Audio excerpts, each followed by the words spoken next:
This is Arcade Mania. And Tell my wife I'm sorry! Oh my god. I think that's the first scene we rewound in a Steven universe because it was so funny. That was amazing. It's very rare that I rewind something because it's so funny and I just want to see it again, and that really killed me.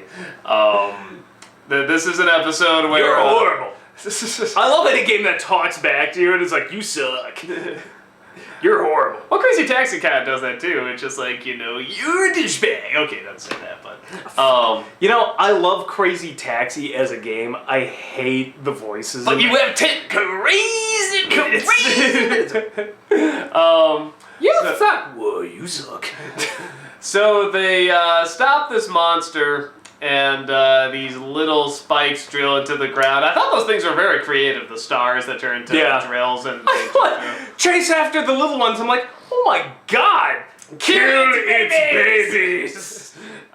This show is so cruel. So Steven decides they deserve a reward, so he introduces them to an arcade. Flyland! Which I was gonna say, are they even still around outside of like a Chuck E. Cheese or like Enchanted Castle or something? What, arcades? Yeah. Arcades still around? I always hear they're like dying out, like unless it's like I said, a party place like a They're just different now. It used to be about being a lazy ass pushing buttons. Now it's they want you to exercise. We're gonna make you dance. Fuck that noise.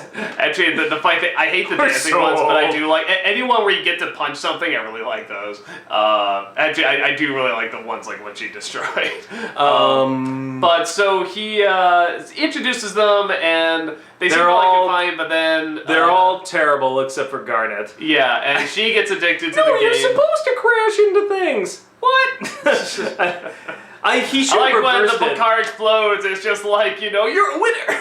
I had a Bob's Burgers moment where I'm like, well, wait a second. Like, you should really put Pearl on the skee ball because she would get that, and you should put Amethyst on the road rage one because she would understand how to crash things. I was like, oh my god, why am I analyzing this?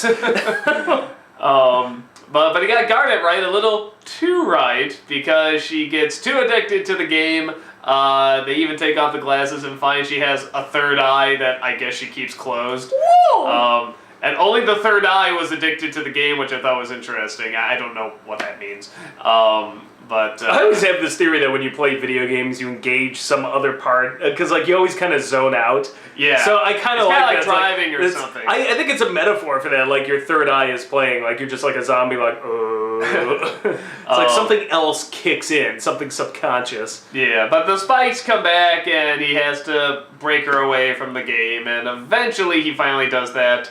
And they go save the day while Steve has to clean up the arcade by the guy who was also the wrestling announcer. I'm working! At least now we know what he does during the day. I like that guy. I want as much of that guy as possible. I think he's really funny. The little ones, they've come back. I'm like, yeah, because you killed its mother. But I'm sorry, I just lost it there. It's like, chase after the little ones. I'm like, holy shit! they're pretty violent. And then Garnet, no. Let them go. And then like that wasn't the smart move either, but I mean I guess they were right. Just kill them all. So yeah, I guess I do like that the show doesn't shy away from violence. So I know there's a lot of shows that kind of are, but it's weird because we're in a strange time where everyone's saying like, let's violence in kid shows, which I'm not totally against. Just adorable violence. It's like they find these interesting ways around it that in many respects make it even more violent. But, I mean, even with, like, Ninja Turtles and stuff like that, we'll make them robots. That way they can do whatever they want to them and stuff. But here, it's like we'll have them just disappear. Yeah, but they're still, like, these living things. They're still, like, they have insides and organs and stuff like that. So, but I don't know. I don't care. Still in the shadows. The sun has not come up enough yet. But, yeah, I don't think kids think that much about it anyway. Although I do kind of remember when I was a kid saying, like, don't those stormtroopers have families? I do kind of remember, no, they're all clones, right? Or whatever the fuck it was. All clones, all Australian. So they don't count, I guess. It's like they're still alive, but at the same time, I also knew, like, I get it, just different mindset, But, yeah, I guess this is about game addiction. Maybe? I don't know. I mean, it's a game she's addicted to, but... Player 2, your barbecue. But, yeah, I mean, I don't know. It didn't feel like they dived too much into it, because, you know, you get addicted to anything, and there are people that are really addicted to games.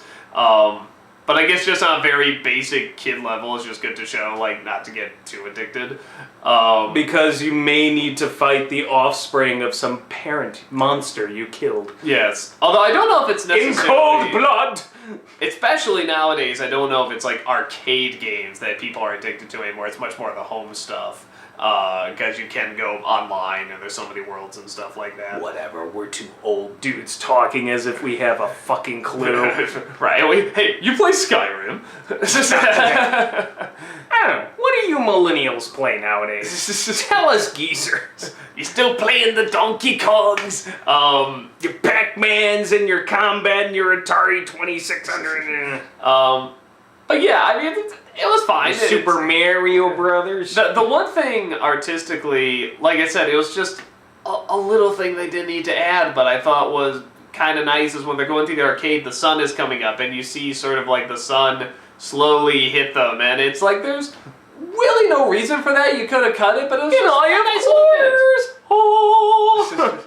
But it was just a nice little thing, and I love little additions like that, and yeah, I mean, my favorite times of the day is actually the sunrise and sunset. I mean, I love any show that can represent that very well. And I thought just showing the sunset come over was like I said, it's not neat, but it's a nice little touch. Yeah, I'm trying to think what else. She has a third eye. You know, that was a discovery. I'm sure that'll come in handy later. But I mean, we see her without the shades as well. And that was a big reveal. So well, no, it is kind of weird seeing her without the shades, because I mean, especially when you see her eyes are just like so big and so open, it's like it was like she was naked. That's not how I expected her eyes to look. I mean, just kind of like now see, I just always expect her like half open, like yeah. Here's the thing. See, that was a giveaway I knew was coming, because the first episode of Steven Universe I saw, she had to take the glasses off. It was something it had something to do with knowing the future, and she took it off. But I don't know what episode that is. When we encounter it, I'll say this is the episode I saw, but it definitely was after this one, because it wasn't this episode. Yeah. So I knew when the glasses came off and the three eyes, it wasn't a shock to me. That was one thing I knew was coming at some point. I think I saw an episode where I saw she had three eyes too. I'm not positive. Aren't we fancy? Well, no. I think I saw it, but it was still. You like, just couldn't let me have it. Well, no. It's interesting that the reveal is like not only does she have three eyes, but only that one is shiny and being colored. And it seemed like only that one was really watching it too. So it gives sort of an intrigue of like what is that third eye? Why was only that one colored and not the other two? And why is it blind? Yeah. Well, third eye blind. Well, kind of, because she does actually close it, you know, when it's done, so it is interesting. But it is just funny when you finally see her eyes. Like I said, it's not like a big moment where it's like, you know, it's not like Blues Brothers where she shows it, it's like they're beautiful looking eyes, or it's like, you know, the cool half open eyes, they're just like, it's like these big wide eyes. Kind of a interesting reveal, but... Wide eyes, clear eyes. Clear eyes is awesome. So Bueller. So yeah, good episode. Are there arcades around? I don't know. Leave that in the comments. I'm curious. Outside of like a Chuck E. Cheese arcade right at Gulf Mills out in Niles. Is there? Yeah. Oh, okay. And the only place I ever see them anymore are cons. And that is one of the things I kind of look forward to, because they have like the old consoles and stuff like that. Or the old like machines. I mean, now the two malls next to us, there aren't any arcades, but that doesn't mean they don't exist. Oh, I mean, I'm sure there's like one or two, but are they still like? Well, I remember a lot of closed. There's down. Like Galloping Ghost. There's old '80s, like we've got '80s yeah, arcades that's true. near us. Like that's true. We do a Galloping Ghost. '80s, '90s, like classic games. But yeah, they're not as big as they used to be. No, I mean I think because everything's just at home now. It's like, why would you? You can go. Well, I mean, that's the thing. Between personal computers and consoles, everything caught up. Yeah. Like, and so handheld as well. So like the on idea your that phone you're and gonna stuff. pump a bunch of quarters into a machine to give you something that you could do at home. Yeah, I pay one price, know, boom, you got it, whatever you wanted. But no, they're still around. I see them, not as prevalent as... I mean, it used to be, I swear to God, every single mall had one. Sometimes some malls had two. There was... and now I feel like it's every 3 malls I see has one somewhere. Like There actually was... I had sort of a similar experience when, like, my wife's sister was coming into town. For whatever reason, she loves to go to Enchanted Castle, which is kind of like a Chuck E. Cheese place. And I don't know why. She just loves going there and playing the games. And whatever. I like arcades. it's like Chuck E. Cheese on crack, though, because they had a giant arcade. I'm like... Yeah, it's not quite mini as big golf anymore, but and still bumper pretty good size, cars. Yeah. And, but yeah, and for whatever reason, I was like, I had a few tokens left because that's how they get you. And there was like a Pink Panther game. Like, whatever, just tried like, it. It just looked like You mean like da-da? Yeah. Da-da.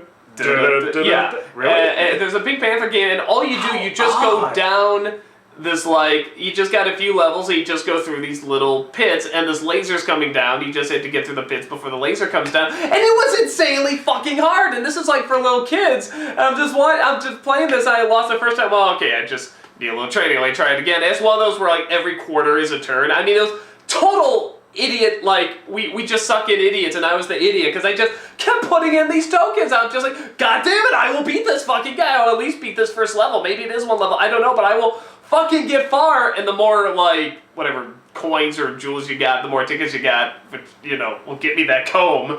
But, I was just like, shit, how much money? That would cost like $400. You're lucky you would get a used candy wrapper for 100 tickets. But, like, I kept pumping the tokens into this. I'm like, holy shit, this is what they're talking about. This was once a Werther's original. I just can't believe it's like of all the stupid dumbass games to get addicted to, like, I just could not believe, because it was just always over so fast, and you just always think, alright, the next one I can get. This is so stupid. I have to be able to beat this goddamn game. It's so simple.